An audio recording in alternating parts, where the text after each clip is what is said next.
Panjal Jaamu, Panjal Jaamu, Panjal Jaamu, Panjal Ja.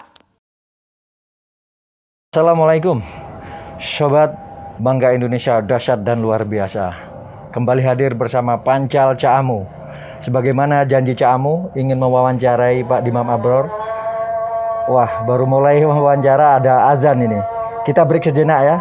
Kita dengarkan adzan, sholat, baru kita wawancara kembali. Assalamualaikum Pak Bro. Waalaikumsalam warahmatullahi wabarakatuh. Bisa ketemu lagi ya. Alhamdulillah. Iya. Oke, sobat, kita break dulu. Kita sholat isya dan kebetulan jam isya ini. Kita kembali setelah sholat isya. Oke, assalamualaikum warahmatullahi wabarakatuh.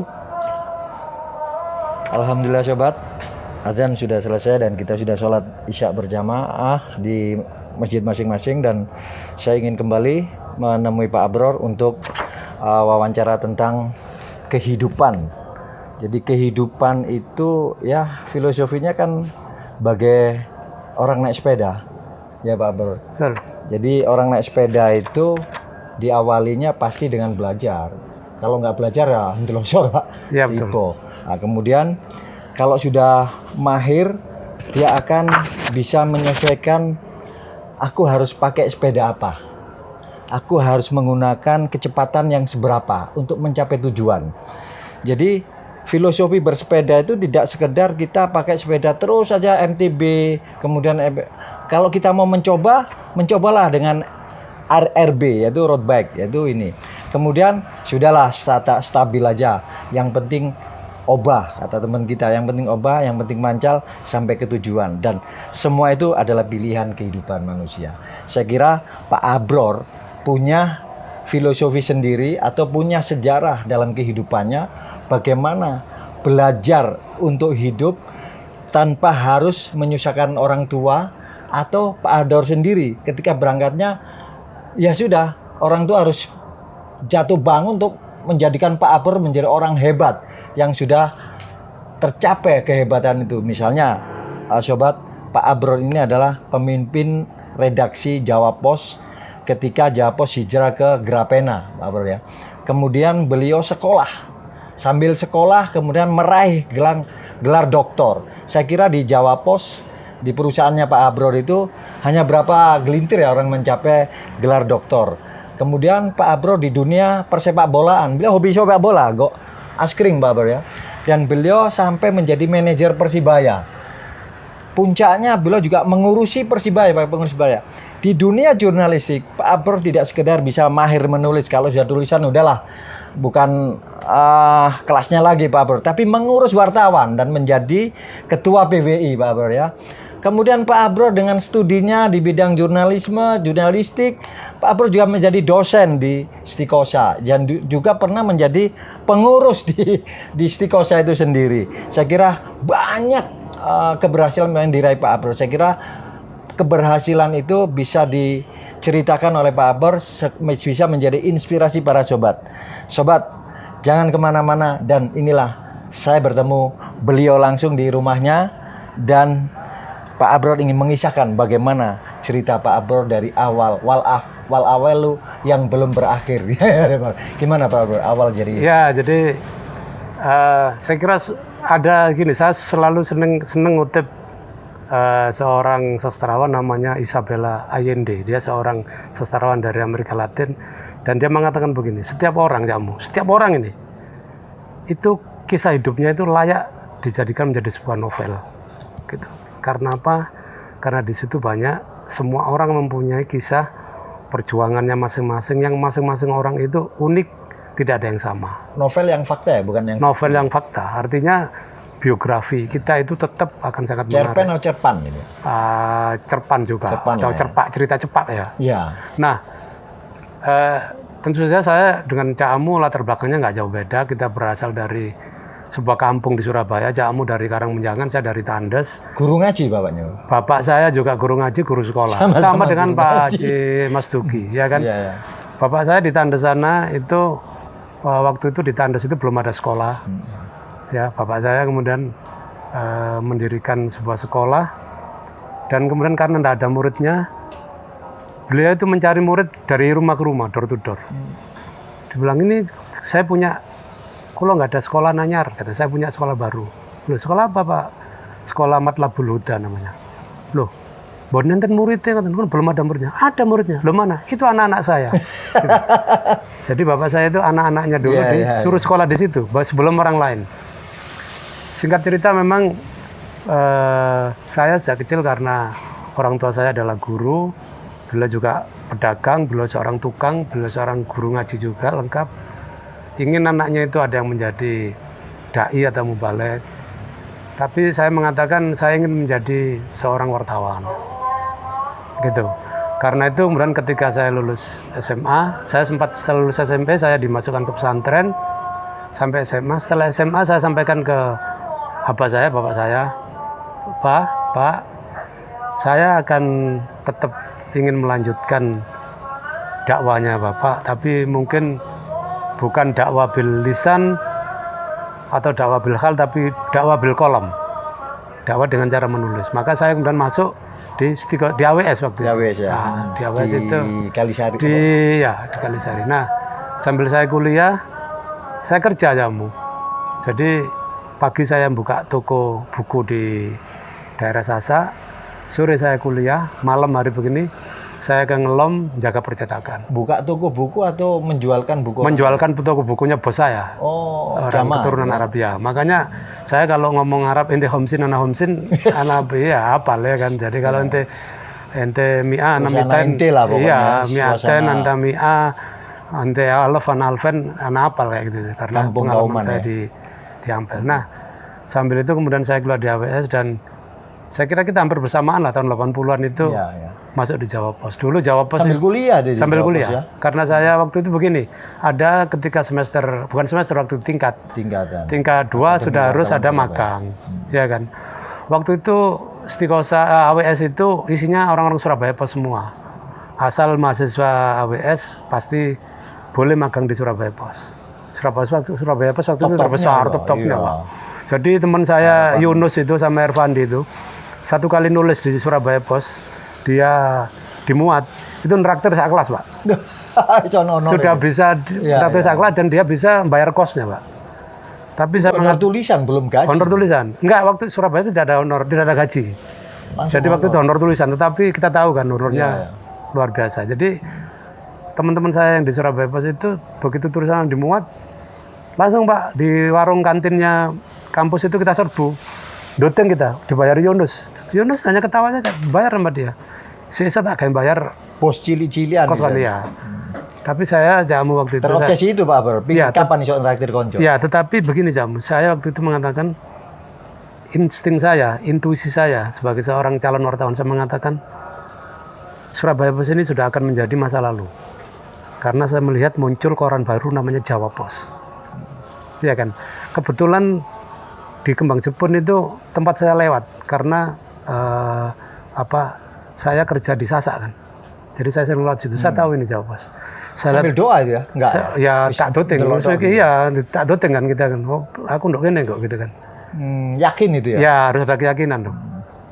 Nah, kenapa saya berpikir bahwa ketika saya kemudian diberi kesempatan untuk magang, saya tidak memilih ke Surabaya Pos yang traktir banyak orang tadi. Enggak, saya bilang koran sore saya sudah dengar waktu itu dari dosen-dosen saya baca-baca dari koran-koran bahwa di negara, ya di Amerika, di Eropa itu sudah tidak ada koran sore, kalah sama koran pagi. Saya bilang Jawa Pos ini. Karena itu ketika magang saya milih Jawa Pos. Tapi waktu itu di Jawa Pos, apa ini AWS? Dibilang gitu, saya akademi wartawan Surabaya Pak, ini ada surat. Saya keliling. Itu langsung Pak Dahlan ya Pak? Waktu itu enggak. Waktu itu yang kereng itu orangnya kecil pendek kayak Cina. Saya bilang sama Mas Dirman ternyata. Wah, keren nih. Masih ada Mas Dirman sampai sekarang ya. Pak KL. Redaktur dan saya masih bertahan kan sekarang masih bertahan hebat. Ya. Dan anak beliau Gunawan menjadi wartawan yang hebat juga. Dan sekarang dia kalau nggak salah pegang Diswe juga. Menjadi salah satu redaktur andalan korannya Pak Dahlan yang baru Diswe. Jadi dunia ini berputar saja. Ya. Jadi saya memilih di Jawa Pos karena saya lihat Jawa Pos itu koran masa depan, karena rektor saya waktu itu kepala Departemen Penerangan Jawa Timur namanya Pak Aci. Itu dia habis dari Amerika, dia bercerita begini Pak Mu, di ruang kuliah itu. Di Amerika itu sekarang ada teknologi baru.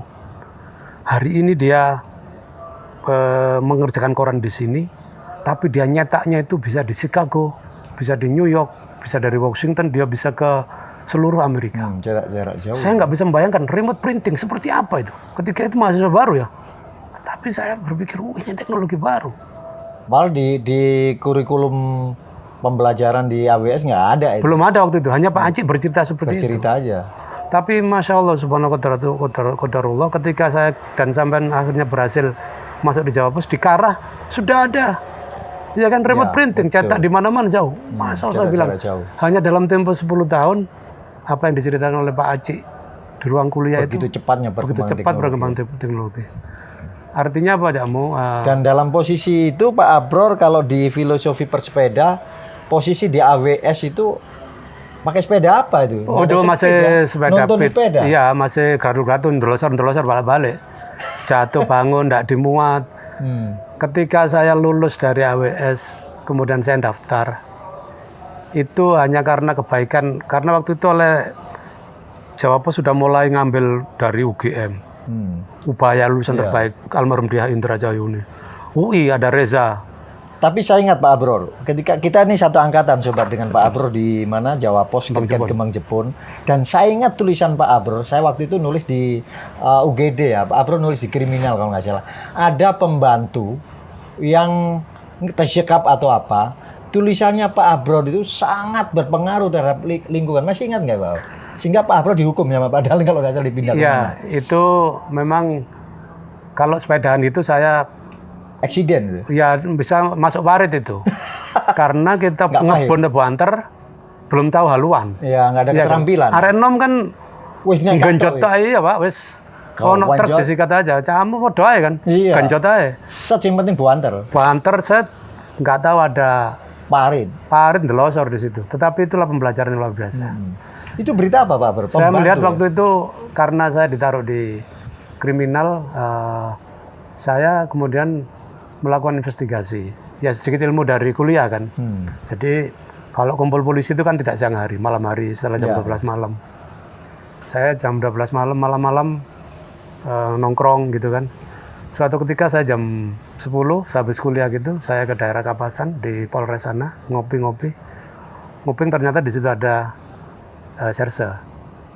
2 orang atau berapa orang ngomong dengan bahasa serse lah ya, bahwa sandi. Ada ya sandi, bahasa sandi. Saya bisa nangkap, oh ini ada penganiayaan yang dilakukan oleh seorang majikan terhadap pembantunya. Pembantunya ini sampai disekap beberapa bulan, akhirnya lolos, dan sampai kondisinya itu ketika jalan ke kepolisian itu sampai merangkak. Dan itu cerita atau Pak?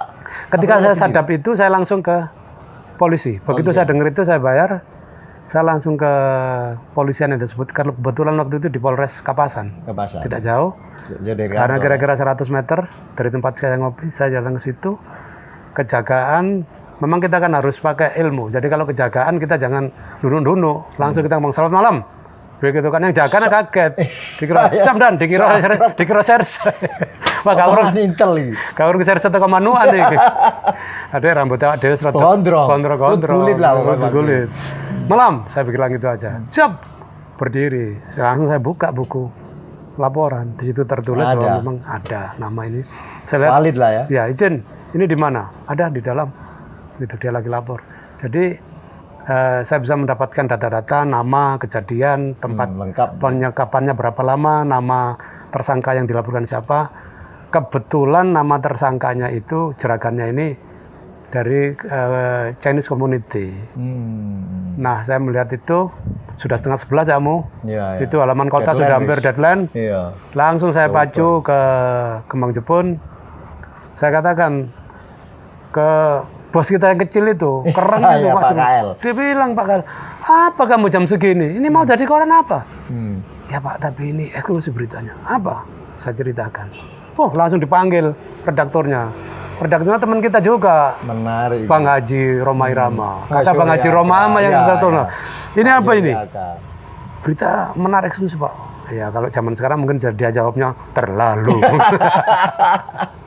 Iya, iya. Tetapi akhirnya dimuat jamu. Terlalu malam. Tapi akhirnya dibongkar astrolonnya itu dulu, Iya, iya. dikelendek astrolonnya. Zaman dulu kan kita layout pakai kelentean Betul. kan ya, masih bisa dikelentek itu. Heru. Tapi kan ini eksklusif berita Eksklusif. Pak Abror ini. Makanya dikelendek lah. Jawa Pos Itu ya. kemudian dipasanglah berita saya. Kan keesokan harinya ketika berita itu dimuat, ternyata geger kerusuhan anti Cina itu. Rasis ya jadi ya. Rasis. Jadi itu saya betul-betul ternyata jadi wartawan itu bukan sekedar kita ada berita. Pembelajarannya apa Pak Abror? Dari sisi Pak Abror sendiri secara pribadi waktu itu? Ya karena waktu itu kan atau apa? ya karena waktu itu saya kira kita harus berterima kasih pada Pak Dahlan ya sebagai pemimpin redaksi, beliau bertanggung jawab sepenuhnya. Kalau ndak Dewi dicedok Pak nanggung Kodam Pak, kita sudah dicari. Reaksi pertama yang dilakukan kepolisian apa terhadap Pak Abror? Mencari saya, tetapi waktu itu saya Ditahan, tidak takut, saya tidak ditahan, tapi memang yang ngeri memang ketika di Kodam di Pendam itu, jadi tentara-tentara itu saya duduk begini kamu itu nggak ngancam atau apa, tapi tahu-tahu koperlingnya itu taruh di meja glodak gitu, ada pistolnya mendol sak minum-minum. Maksudnya apa ini? Ya, gemeter kamu. Ngerti dewe. Habis itu lewat lagi satu orang lagi, wah itu terus ada yang push up ada apa ya, saya sudahlah kita dikir saja. Gitu, saya ingat oleh bapak saya, abah saya selalu dikasih doa. Orang tua bingung lah gitu ya. Tidak sempat ngasih tahu karena belum ada HP kita, tetapi saya sudah sempat tidak sampai ditahan menurut saya kan hanya semalam aja. Tapi saya ingat Pak Amu bahwa orang tua saya selalu memberi doa yang itu sampai sekarang saya ingat. Allahumma inna naj'aluka fi nahrihi wa na'udzubika min syarrihi.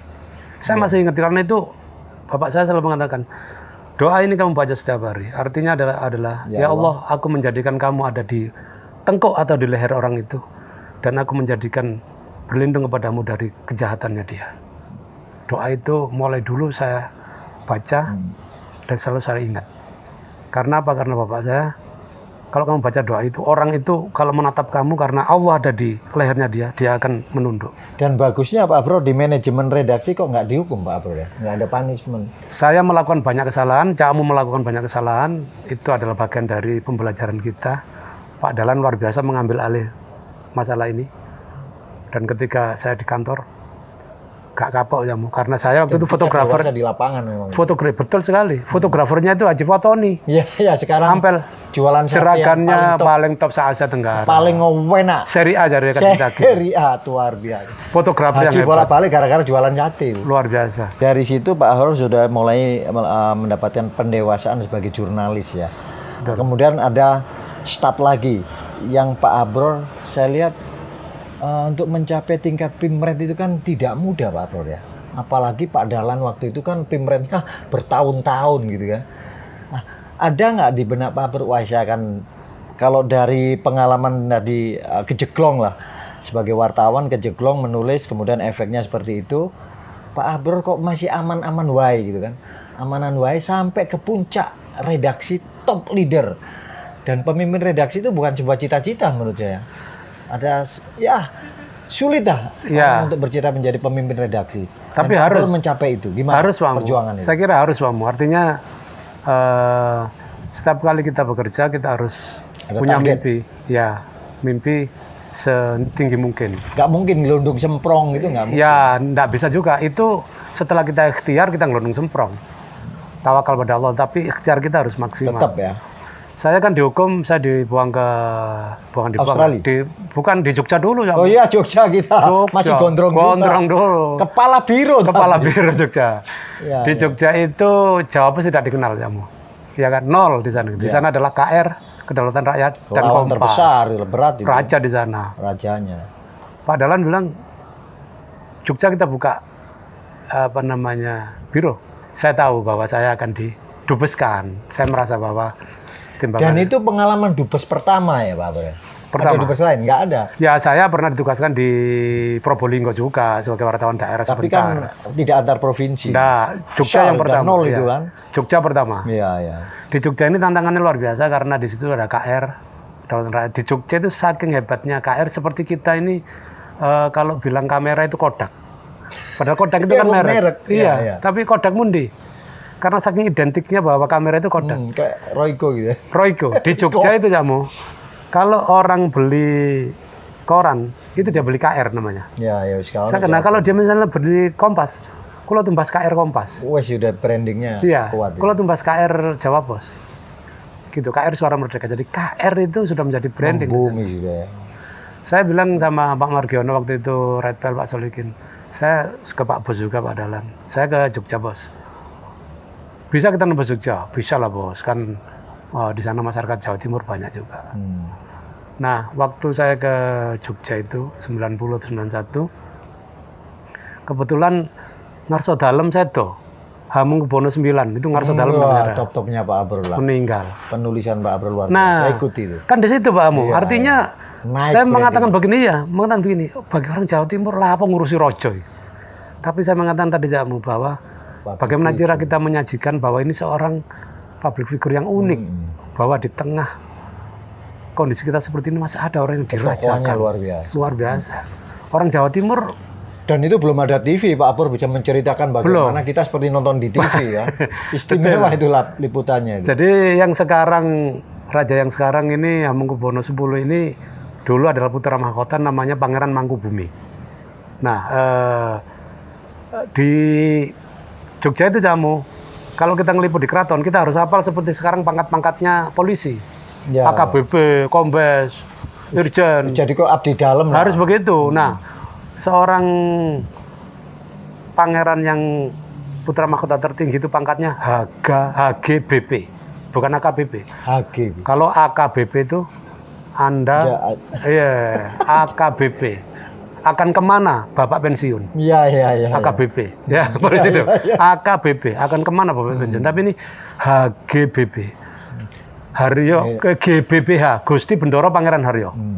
GBPH Mangkubumi. Salah nulis. Wah, nggak usah nulis. Metu tuh kok. Sudah nggak boleh masuk di istana. Iya. Jadi GB Gusti Bendoro Pangeran Harjo, GBPH. Dan sering kalau kita tidak punya akurasi penulisan itu kan, Kak, zaman dulu itu sudah dosa. Iya, ada jabatan nih. Iya, nah orang Jogja, keuntungan saya sebagai orang Jawa Timur, di Surabaya Jamu. Gusti, begitu aja. Orang Jogja jaraknya wartawan Jogja. 200 meter Jamu. Ngapurancang namanya. Ngapurancang. Saya langsung begitu ada Mangkubumi. Wah, Mangkubumi. Bawa tip PADBN kan zaman ini. Pak, langsung kowe rek. Waduh. Lambene ngono ya. Di foto orang foto heran semua. Iki wartawan ndi iki kurang ajar tenan iki. Iki candi iki kurang ajar. Kowe ta gini. Ternyata setelah kita wawancara dengan Mangkubumi seneng-seneng aja. Ngasih keterangan, semua pada ngerubut. Akhirnya eksklusif berita saya. Yang nomor 2 saya sering eksklusif juga pada ada namanya adiknya Mangkubumi itu Gusti Jayakusumo namanya. Punya istana sendiri, kan masing-masing punya istana. Absolut kerajaan. Saya datang, masuk malam-malam begini Jamu, sore-sore datang. Gusti Jaya, saya wartawan dari Jawa. Oh iya Mas, Surabaya nggih? Nggih Gusti. Malam begini. Nah, Gusti Jaya karena malam-malam begini wawancara dengan saya eksklusif, menemui saya itu pakai celana pendek. Surabaya nyantai, Mas. Ngapunten nggih kula ngambil celana cekak. Mboten napa Gusti? Batinku, pangananku iki. Kalau tak tulis bahwa Gusti Bendoro menemui Jawa Pos dengan santai celana pendek. Wis asik iki ya. Iya kan? Eksklusif bagi orang Jogja, Pak. Rojo, Pak. Nemui abdi dalem. Saya duduk di terasnya begini kayak pendoponya itu. Lesan begini beliau, dan beliau celana pendek nyantai. Dan itu kita tulis tanpa deskripsi. Bos penggawaannya Jamu. Tanpa pakai apa-apa kita deskripsikan aja. Pakai celana pendek, ngelesetan di pendopo. Efeknya menemui besok Jawa Pos yang di Jogja itu asalnya jatahnya 100-200 langsung lodes wis minta tambah jadi 1000 ke Bantul, ke Gunung Kidul, ke Sleman. Dan ada fotonya. Foto A istilahnya. Itu foto A, foto utama. Bagi orang Jogja nggak masuk akal. Seorang raja pakai celana pendek, Pak. Wong melaku, Pak, di Jogja itu jangankan bendoro-bendoro itu yang dipayungi. Abdi dalem yang pakai kelemben-kelemben mbak-mbak itu kalau dia nyuguhkan minumannya raja, dipayungi Pak, bukan orangnya yang dipayungi, minumannya. Sampai segitunya kan. Dan jalannya Pak, kamu tahu kan, 100 meter wes ngesot Pak. Edukasi apa, pembelajaran apa yang diperoleh Pak Abro di pos pit stop kedua? Bahwa sebenarnya dengan kita kerja keras, keyakinan kita bahwa kita bekerja untuk ibadah, toh akhirnya kita bisa nembus juga. Ada kepuasan batin ya ketika Alhamdulillah, karena di Jogja itu saya merasakan tadi kalau tumbuh lagi jiwa kewartawanan. betul, dan akan jiwa intelektual kita juga tumbuh Pak di sana. Karena di lingkungannya juga UGM. Dan saya tiap hari ketemu Emma Ainun Najib. udah mulai berubah ini. Iya, kemudian Pak Umar Khayyam, Pak Wes, Amin Rais. Narasumbernya kelas. Iya, sudah. Level. Jadi Pak Margiono Redpel kita itu Pak, kalau cerita begini, di Jakarta ada Zarmansyah, ada Aruman. Kalau tanya Zarmansyah sama Aruman, hari ini ada apa saja? Kata Margiono. Itu dia tahu A sampai Z. Zarmansyah sampai Aruman itu, karena tahu semua kejadian apa saja. Tapi kalau saya tanya headline-nya apa, saya tanya Abror. Aku telepon Jogja. Headline-nya boleh? Oh ini bos. Kedua ini. Wawancara Mbak Amin Rais bos. Wawancara sama. Gimana udah kelasnya udah beda. Itu pengalaman itu. Dan saya melihat itu Pak Abro. Ketika Pak Abro di Jogja, kualitas Jawa Pos itu mulai kelihatan. Yang kita sentralnya ke Jakarta, ada 2 kota yang menjadi menjadi konsumsi Jawa Pos untuk menaikkan kualitas media itu sendiri. Dan Pak Abro merasakan itu nggak? Iya, karena memang itu. Kalau dalam bersepeda kita mau menuju puncak. Mulai gearnya sudah mulai kita naikkan lagi. Naikkan ya? Iya, kalau walau nggak ngecek lagi ya? Sudah enggak. Berani sudah ngelidik. Ketika kita sudah tahu, ketika kita diikut di peleton, ya kan. Kalau ini kan misalnya kita ikut peleton KR saja. udah ngikutin lah ya. Iya, kita sudah mulai ngambil alih etapa sudah. Situ jadi biasa. Berapa lama itu Pak Bro? Saya itu berapa lama untuk? Saya kira 1 tahun lah. Sudah mimpin di. Sudah mulai kita artinya ketika kita ikut peleton itu rombongan sepeda itu, ketika kita sambil kita lihat kan, wah ini gawe Moskow, iki ono sing gawe Itali, ono sing gawe ini kita lihat, dan ketika kita udah tahu kualitasnya, mulai saya naikkan gear dak, saya ambil pelan-pelan dak di depan, dan ketika kemudian saya lihat sudah pada saya genjot agak ketinggalan, langsung saya full gear. Dan saat itu Opla Jawa Pos di Jawa Tengah, khususnya DIY, luar biasa. Iya, lain artinya bisa tadi menyaingi KR dan menyaingi Kompas. Kita sudah bisa mengambil alih Kompas. Kalau KR nggak bisa. Ada puncak karir di Jogja waktu Pak Abro. Sehingga Pak Abro dari situ kan Pak Abro ke Australia. Iya betul. Saya melihat bahwa itulah kemudian saya didubeskan oleh Pak Dahlan dan internasional sekali. Internasional. Dubes beneran ini. Ya, karena waktu itu dubesnya itu Joko Susilo, almarhum. Iya kan, sudah di Amerika. Iya kan. Saya diminta oleh Pak Dahlan untuk coba Anda kontak Joko Susilo. Dan waktu itu sobat, Jawa Pos ini memang lagi ingin mengembangkan beritanya tidak sekedar lokal dan nasional ya, tapi internasional. Dan kebetulan saat itu Joko Susilo, teman kita almarhum Joko Susilo, sudah berada di sana dan sekolah ya. Kemudian Pak Abror di jatahnya di Australia, dan saya waktu itu menggantikan di Kuala Lumpur ya. Di Kuala Lumpur ada Pak Bahar Maksum waktu itu.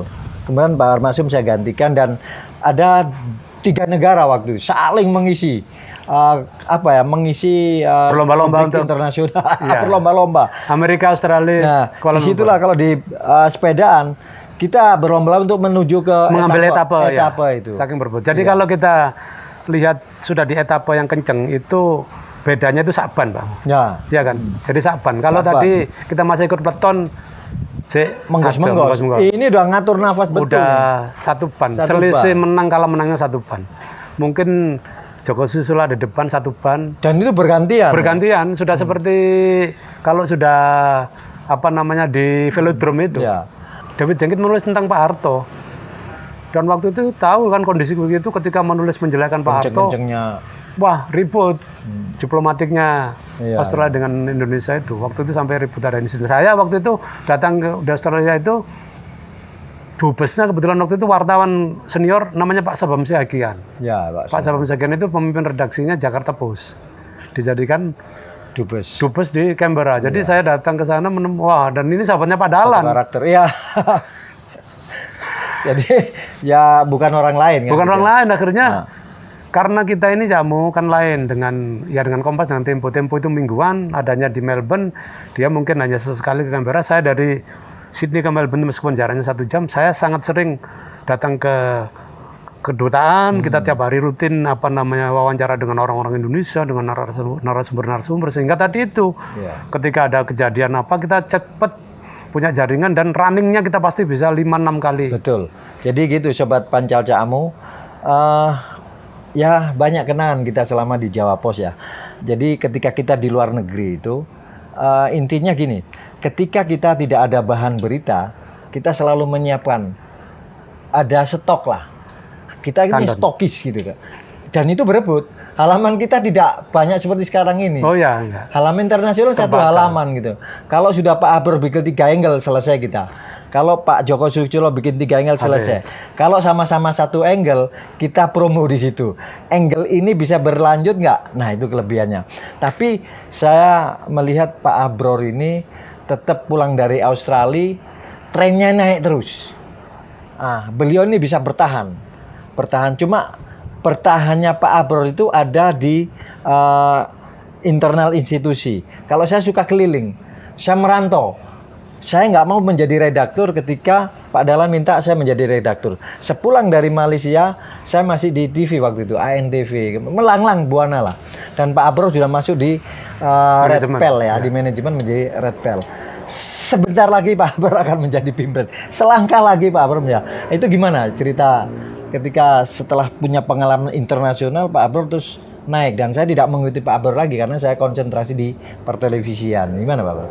Karena itulah sekarang saya kira ya kehebatan sistem dia dulu beda dengan sekarang ya. Iya. Seorang pemimpin redaksi itu merupakan karir puncak dari wartawan. Dan pemimpin redaksi udah ganti ya, Pak Margiono, pemimpin redaksi sehari-hari. Sehari-hari, saya seminggu-minggu karena Pak Margiono sehari-hari gak kerja, sing kerja awak dhewe. Iya. Ketok, iki sok kayak nyambut gawe soalnya. Pak Solikin barang kita dia. Nah, karena kehebatan waktu itu Redpelnya ini triple A ini Pak Mu. Abror, Arif, Ali Murtado, Alek. Ya. Gitu. Yang menulis Pak Harto tertawa terbahak-bahak. Nah, sama ini kejeglong juga ini. Kejeglong. Pak Harto itu rojo kok ditulis terbahak-bahak. Kata Cak Anun, Cak Ainun Najib. Pak Harto itu rojo rek duduk presiden. Kok tulis terbahak-bahak. Nggak boleh orang Jawa, sama dengan raja pakai celana pendek. Itu sama dengan Pak Abror menulis tentang kriminal tadi ya. Sama dengan itu. Itu pelajaran buat Pak Ali Murtado sebagai genjot tok. Redaktur. Dia waktu itu redaktur Metropolis. Metropolis ya, tapi kan dia juga kader kan. Buang terdo itu ada listrik baru tua. Iya Pak Abror. Jadi disitulah Pak Abror ada ketika kasus Pak Ali. Redpel ikut cawe-cawe nggak, ikut campur nggak dalam persoalan internal dengan Seknek misalnya dengan? Iya pasti kita, karena waktu itu jangan lupa jamu relasi di Jakarta. Karena kan Yudi Karyono kan saya Seknek kita. Ya. Tapi tulisan dia kan yang di pelintir ya. Jadi Yudi ini karena dia dari wartawan Merdeka, tapi beliau kan Arek Malang. Waktu itu kita cari orang, maka kita ambillah Yudi Karyono. Dan dekat sekali dengan Pak Harto. Saya punya pengalaman ini Pak Abror, ini sedikit Yudi, sama Yudi Karyono itu ketika Pak Harto ke Langkawi ketemu Mahathir Muhammad.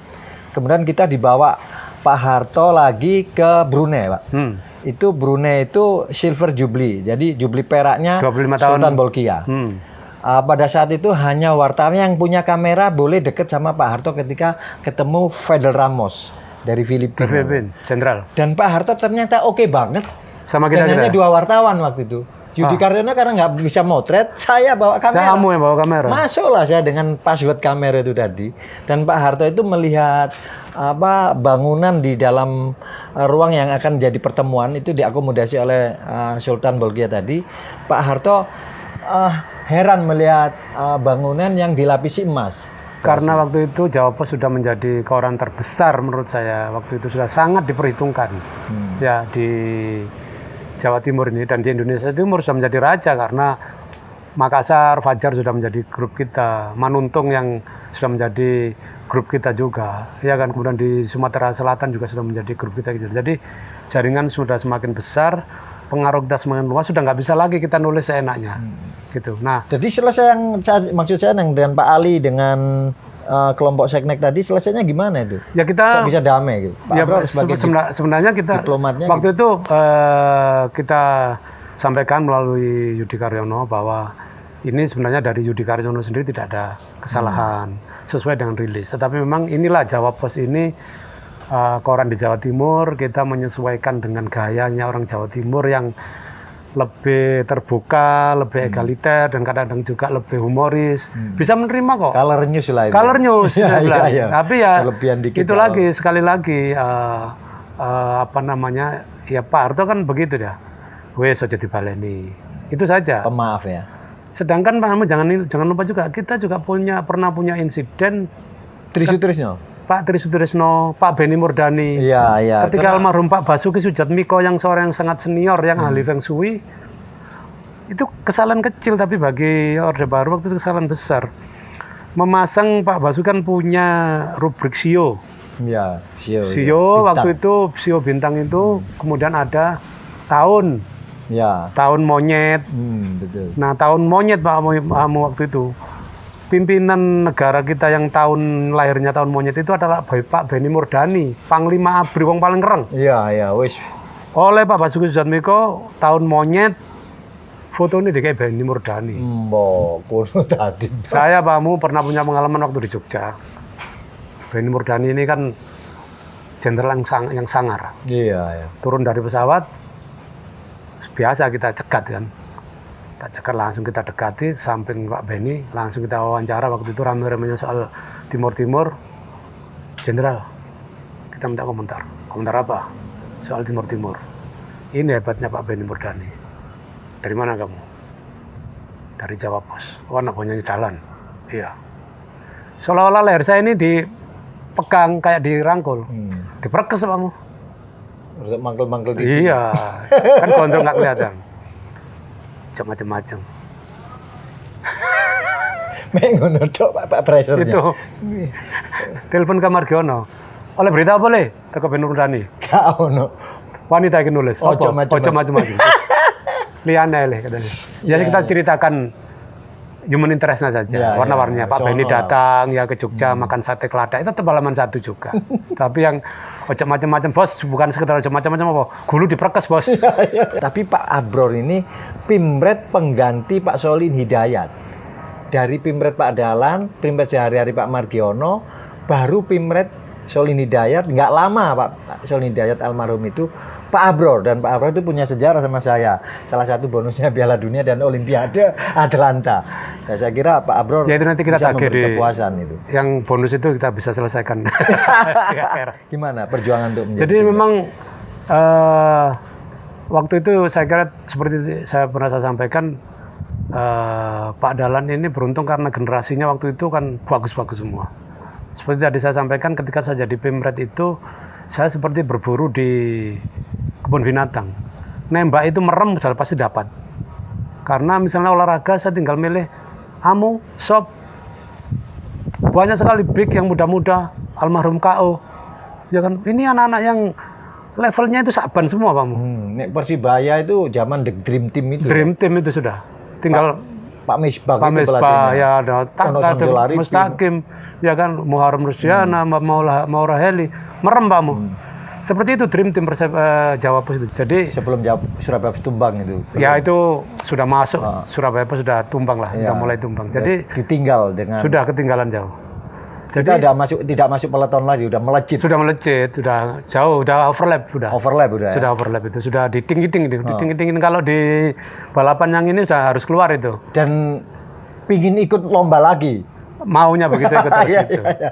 Terus Jadi saya merasa beruntung karena kalau istilah bahasa Latinnya itu primus inter pares. Primus inter pares itu yang terbaik di antara yang ada. Bukan saya yang terbaik, bukan.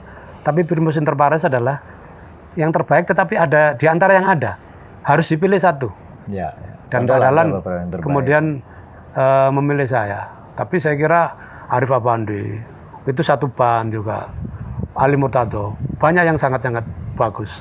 anak-anak muda. Tapi mungkin Pak Dahlan menganggap saya pengalamannya lebih lengkap.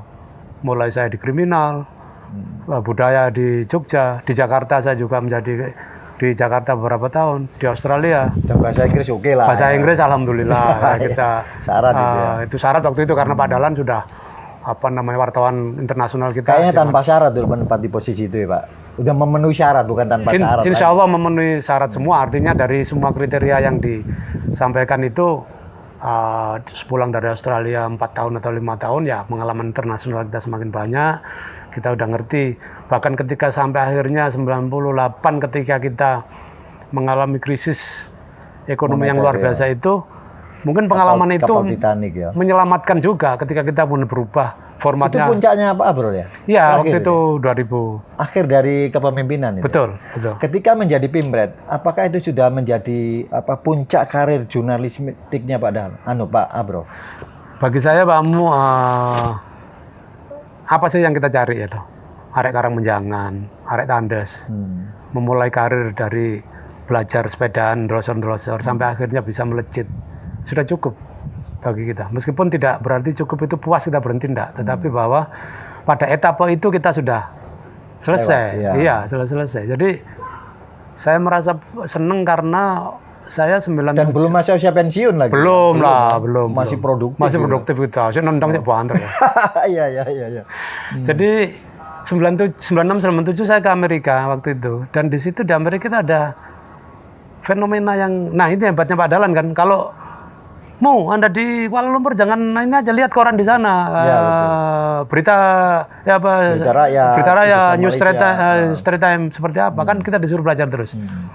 Di Amerika saya diminta belajar ke beberapa media. Nah, yang saya lihat di Amerika itu kemudian koran-koran besar di sana itu New York Times, Washington Post, Chicago Tribune, LA Times, itu koran lokal ya meskipun namanya menginternasional, tapi New York Times tidak akan kita dapatkan di Washington.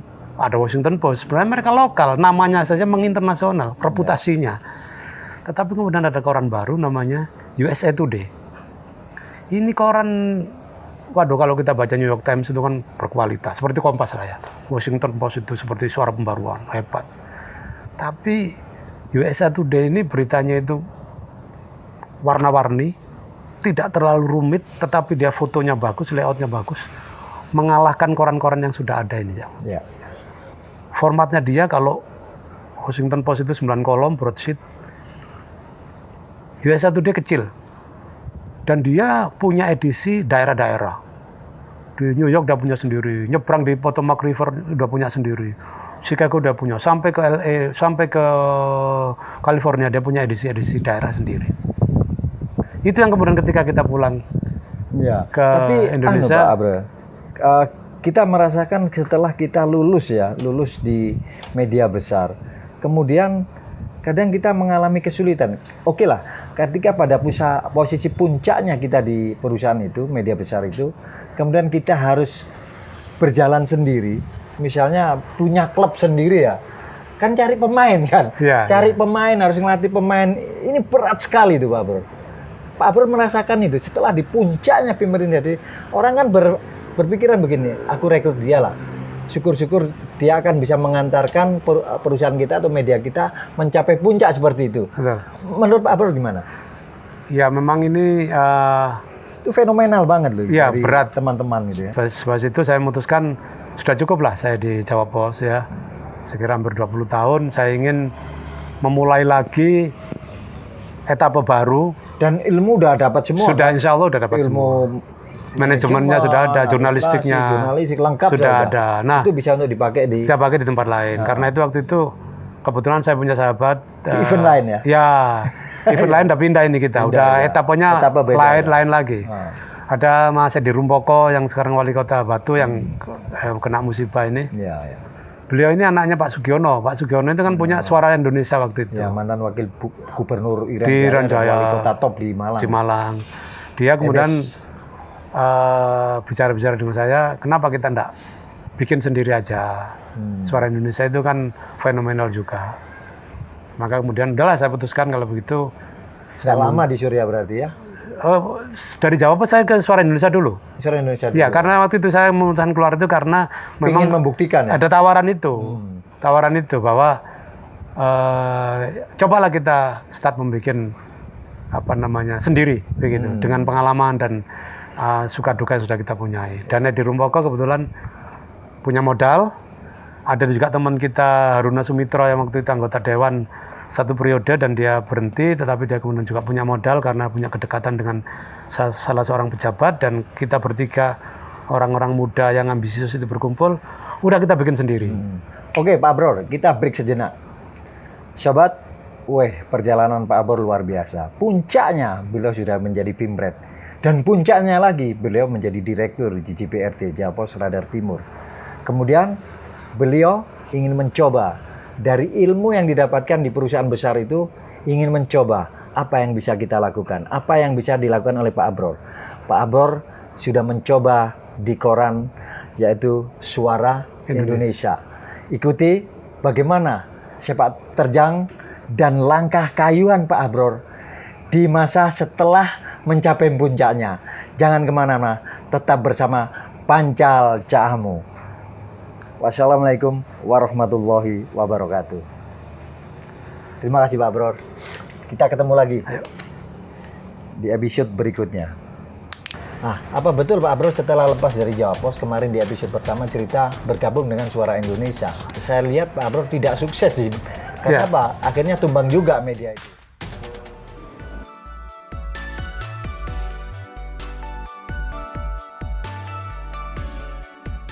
Pancal Caamu, Pancal Caamu, Pancal Caamu, Pancal Caamu.